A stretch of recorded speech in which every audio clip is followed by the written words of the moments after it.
Ce samedi, c'est la journée mondiale contre le travail des enfants. Le phénomène touche quelques 125 millions d'enfants entre 5 et 14 ans. Presque la moitié d'entre eux se trouvent en Afrique. Mais des dispositions sont en cours pour lutter contre ce fléau. Illustration au Bénin, reportage Emmanuel Sodji, Raphaël Ntale. Il y a 6 mois, ce jeune garçon de 11 ans, que nous appellerons Issa, était exploité sans limite dans une famille.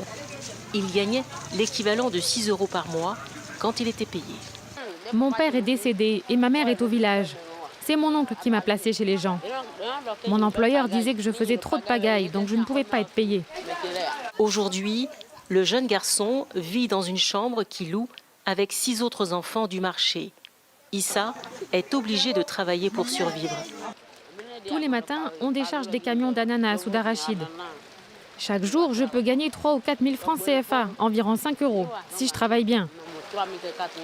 Selon l'UNICEF, au Bénin, plus d'un enfant sur 2 travaillerait et un quart d'entre eux dans des conditions dangereuses. Pour faire baisser ces chiffres, des ONG se mobilisent.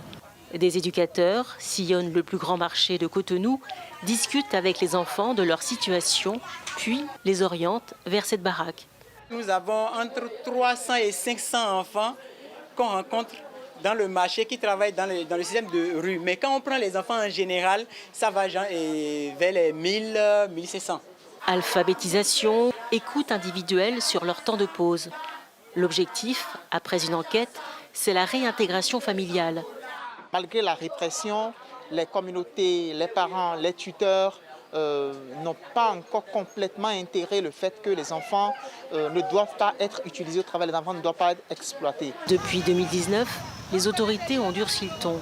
Dans tout le département de l'Atlantique, donc à Cotonou, la plus grande ville, ceux qui exploitent les enfants risquent jusqu'à 2 ans de prison s'ils sont récidivistes.